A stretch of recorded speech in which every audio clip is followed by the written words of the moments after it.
Who else could it be but me, your man, Louie T? Welcome to a brand new installment of the Card Collector Series podcast. I, of course, am your set man, Louie T. Thank you for joining me. If you are out there and enjoy this content, do me a huge solid and hit the subscribe button for more great content. Turn on the notification bell so you don't miss a thing, and hit that like button as it helps this channel grow immensely. So I wanted to talk about something that tickled my fancy when I first got in to where I am now as a card collector.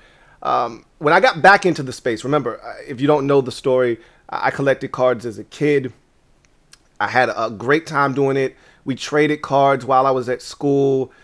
It was a blast. I really enjoyed collecting cards. It was something that I stopped doing, lack of resources and lack of time, for lack of a better phrase. I just didn't have a lot of time on my hands to do it, and kind of fell by the wayside. Fast forward to now, and a lot of people are in the same boat. You know, the pandemic happened, you got a lot of time on your hands, and you say to yourself, why did I ever stop collecting cards? And it brings back all of those memories. And so here we are today. I'm back in the card collecting space. I'm chronicling that journey. That's what all of this is here on the Card Collector Series.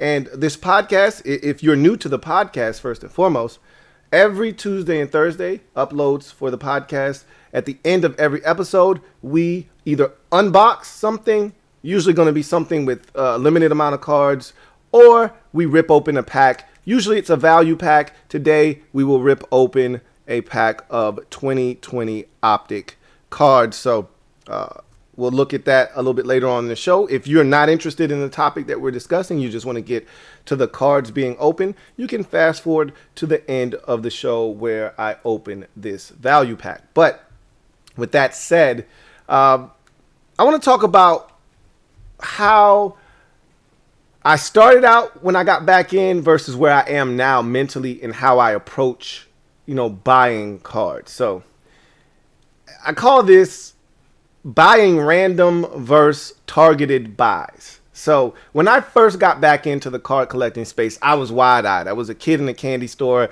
There were so many cards. I didn't know which to choose from. I was just grabbing everything. I couldn't have been more wrong in that approach. And when I first got in here, I tried to do the homework. I tried to do the research. Okay, because there was no Panini when I was in the game the first time around when I was a kid. There was no Panini. There was no Optic.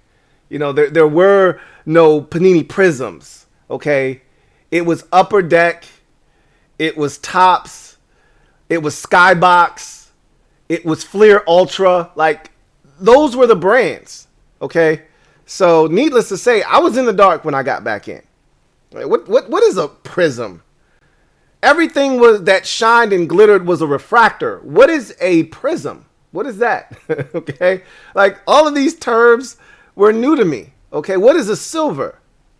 Okay, everything was a refractor.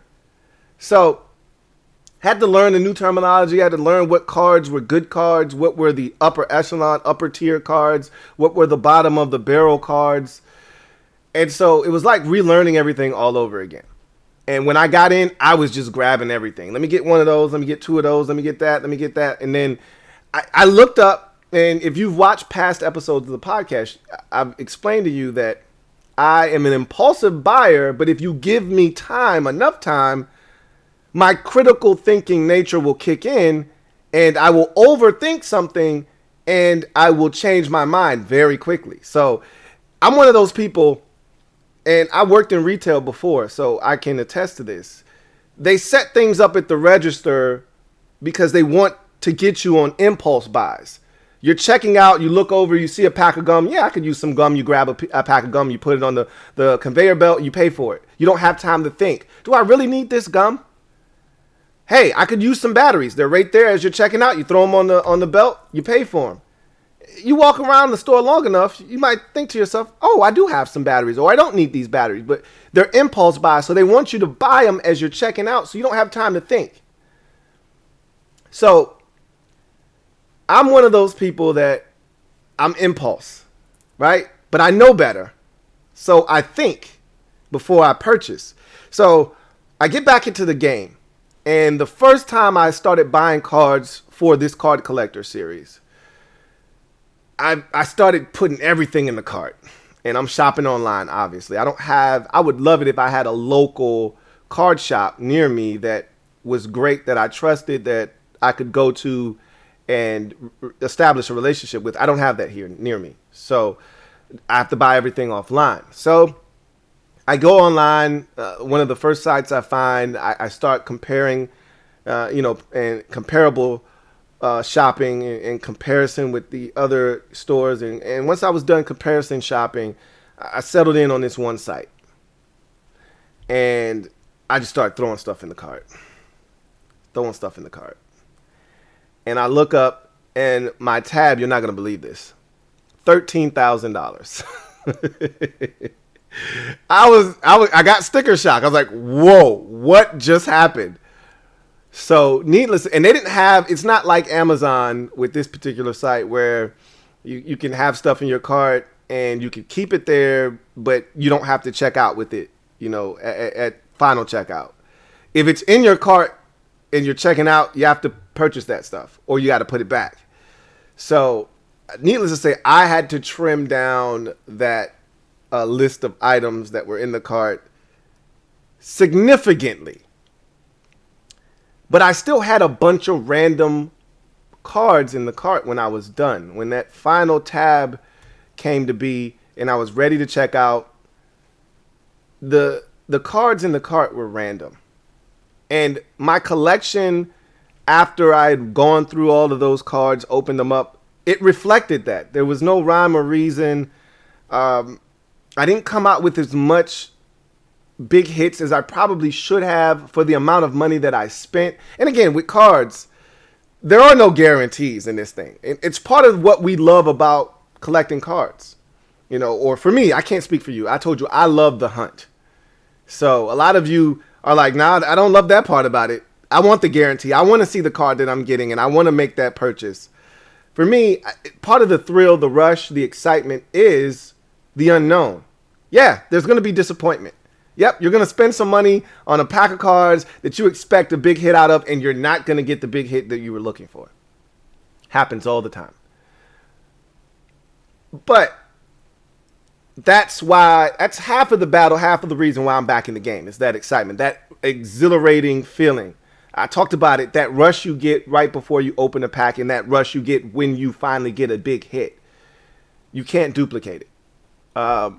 So I looked at the situation when I was done, after all those hunts, all the money spent, and this is all I had to show for it. I was like, that probably wasn't the smartest way to go about this. So then I took a different approach, a more analytical approach, which is probably what I should have done from the jump. It would have been the smart thing to do, especially when spending money is involved. You need to be more analytical in your approach, especially when you're collecting cards or spending money on things like collecting cards. You don't want to waste your money. And I'm not saying that's what I did when I first got in, but man, it felt like it. Because I did get some hits. But for the money spent, I should have come away with more. And I would have, had I gone with the approach that I'm taking now, which is targeted buys. So when I first got in, it was random. Optic this, Mosaic that, all of the brands that I was told were supposed to be the best of the best. So I was grabbing all of those by the handfuls. And I was grabbing things and I didn't even know what they were. Blaster box this, buy a whole retail box. Well, blaster boxes and retail boxes are one and the same. Now, you will probably get a few more hits in that retail box, but blaster boxes, retail boxes, they're all retail packs. Now, you may have some different guarantees in your retail box than you do your blaster box, obviously, but it's all one and the same. I didn't know. I was just picking things up. Now, I go about it in a totally different way. Targeted buys for me are cards or certain types of cards that you identify that you like.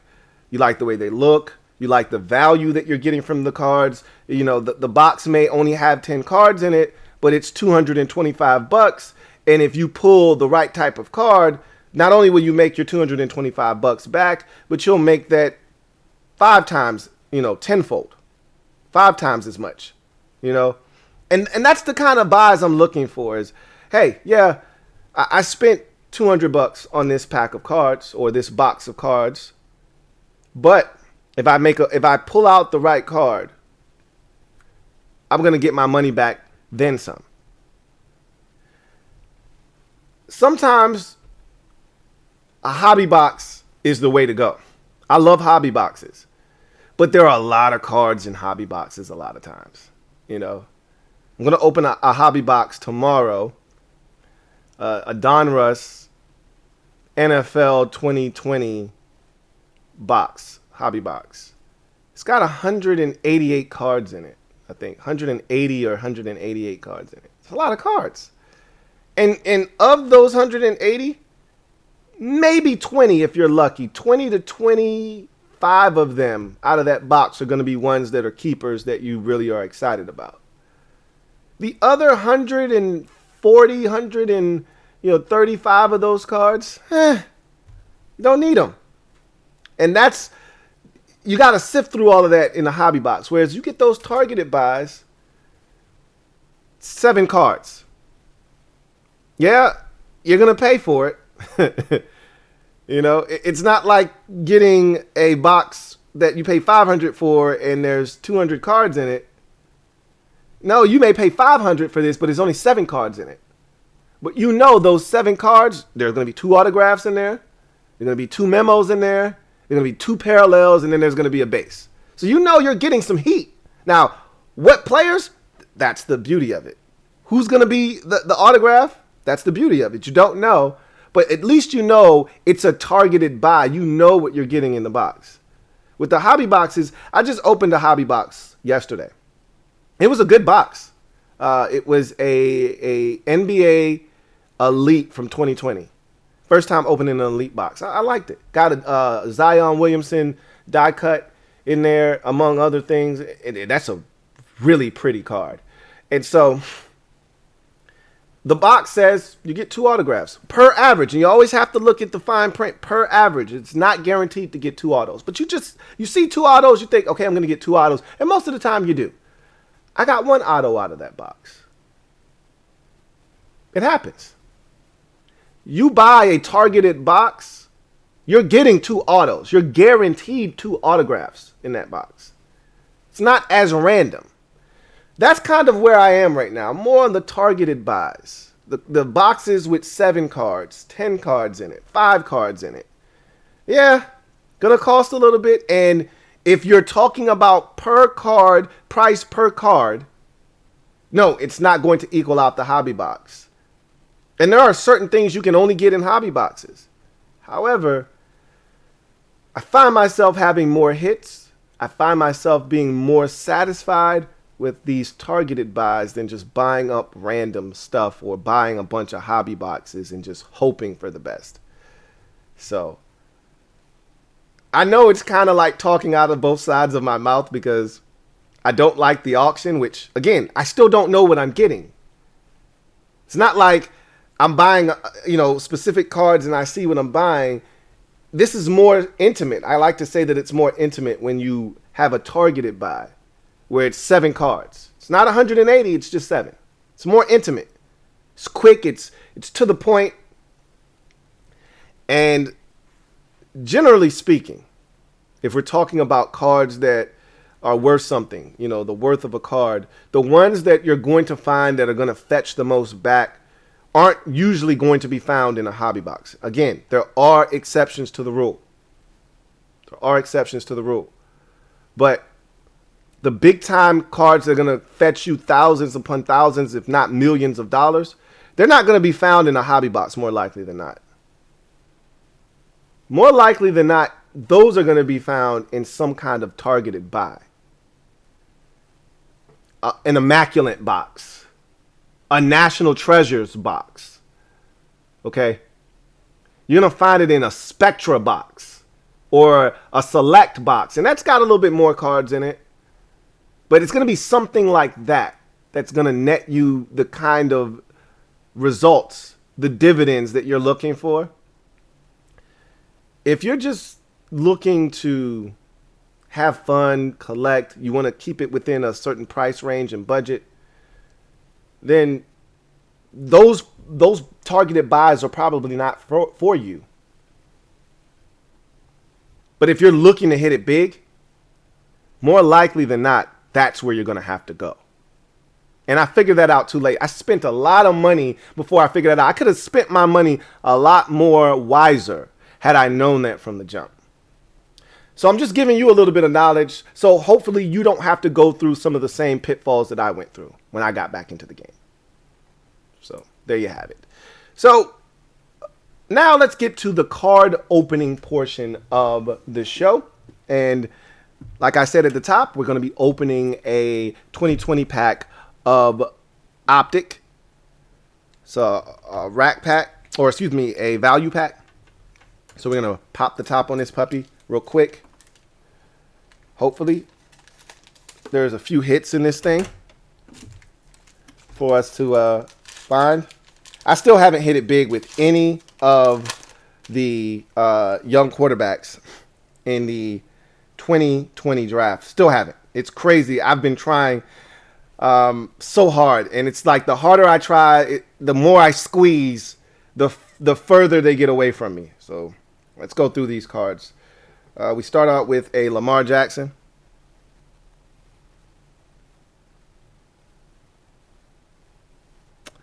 That's a base. We have a Max Crosby.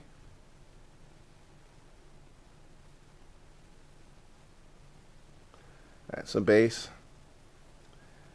We got the new 2000K rushing champ, Derrick Henry. That's a base. We got an Aaron Rodgers optic. There we go. Aaron Rodgers. Yeah, Jason Kelsey. There. It's a base. Got a rookie card of tight end Kobe Parkinson. That's a rookie. We usually sleeve those up, so you know what that's about. Phillip Rivers, who has retired, but just recently said that he'd be willing to play for a contender late in the season if they needed him. We got a Nick Bosa, who says he should be ready for week 1. We'll see if that is the case or not. Remember, he's recovering from a torn ACL. Wide receiver Amari Cooper, who is slowly coming back from an injury himself, has not really participated in practice to this point. Saquon Barkley, who just was activated off of the PUP list. Get that to, there we go. Who was just activated off the PUP list. This is a injury-filled pack of cards with players coming back off of injury. Speaking of which, here's another one. Christian McCaffrey. This is unbelievable how many guys we got coming off of an injury. And Cooper Kupp to round out the pack. So no big hits in that pack. No green. What was supposed to be in here? Look for green velocity parallels. No green velocity parallels. A lot of good players in here, though. You know, Christian McCaffrey, Saquon Barkley, Amari Cooper, Nick Bosa, Aaron Rodgers, Derrick Henry, and Lamar Jackson. A lot of good players, but no hits in this pack. We did get a rookie, Kobe Parkinson, so we'll sleeve him up. But nothing of consequence there. Nothing of note with those cards. So that'll do it for me, your man Louie T, here on the Card Collector Series podcast. I thank you guys for joining me. Remember, if you enjoy this content, please do me a huge favor and hit the subscribe button, turn on your notification bell so you don't miss a thing, and hit the like button, as that helps this channel grow immensely. Until next time, I'm your man Louie T, urging you to get off the bench, get in the game, and kick it with me, your man Louie T. And to always remember, it's hunting season. It never ends, especially here on the Card Collector Series. Until next time, You guys have a good one. Louie T Network.